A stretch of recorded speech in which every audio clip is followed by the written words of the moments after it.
Unlock talents YouTube ప్రేక్షకులకు స్వాగతం, సుస్వాగతం.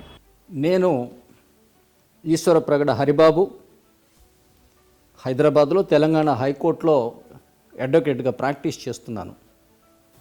మనం ఇంతకుముందు సోవరిన్ డెమోక్రటిక్ ఈ రెండు విషయాలను గురించి చర్చించుకున్నాం. మూడవది ఏంటంటే రిపబ్లిక్. ముఖ్యమైనది భారతీయులు రిపబ్లిక్ అంటే అర్థం చేసుకోలేదని నేను నిర్ద్వందంగా చెప్పగలను. రిపబ్లిక్ అంటే ఏమిటి అంటేనేమో rule by an elected or nominated president in the place of a monarch in which people are supreme. అంటే ఒక రాజుకు బదులుగా ఎన్నికైన లేదా నియమితుడైనటువంటి రాష్ట్రపతి పరిపాలించే దేశము, అందులో ప్రజలు సుప్రీం అయి ఉండాలి, దానిని రిపబ్లిక్ అంటారు. మరి ఆ విషయాన్ని మనం రాజ్యాంగంలో ఉన్నటువంటి మొదటి పంక్తి ఇది.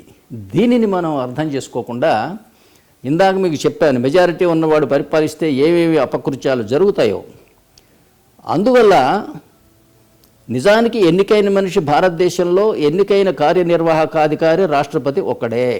అతను ఆర్టికల్ 55 కింద దేశంలో ఉన్నటువంటి అందరు ఎమ్మెల్యేలు మరియు పార్లమెంటు యొక్క ఉభయ సభల సభ్యుల చేత ఎన్నుకొనబడతాడు. ఆర్టికల్ 55 క్రింద విప్పు కూడా జారీ చేయడానికి వీల్లేదు. ఆర్టికల్ 55 క్లాస్ 3 కింద. అంటే అది నిఖార్సైన ఎన్నిక.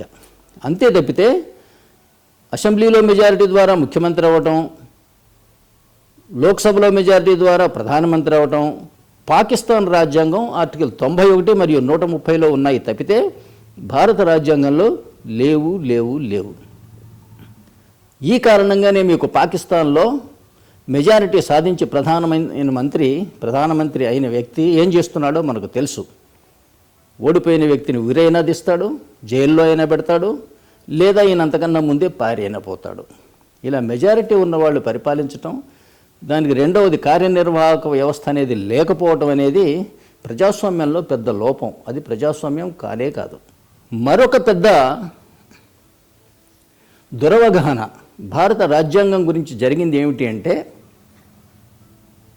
భారత రాజ్యాంగ సభలో రాజ్యాంగాన్ని గురించి చర్చ చేసేటప్పుడు కేటీ షా అనే ఒక సోషలిస్ట్ వ్యక్తి భారత రాజ్యాంగ పీఠికలో సోషలిస్ట్, సెక్యులర్ అండ్ ఫెడరల్ అన్న 3 పేర్లను పెడదామని సూచించాడు. దానికి అంబేద్కర్ మహాశయుడు తీవ్రంగా అభ్యంతరం తెలియజేశాడు. మనం మతాలను గౌరవించుకునే రాజ్యాంగం రాశాము, దాన్ని నువ్వు సెక్యులర్ అని ఎలా అంటారు? అట్లాగే ఆస్తి హక్కుని ప్రాథమిక హక్కుగా పెట్టాం.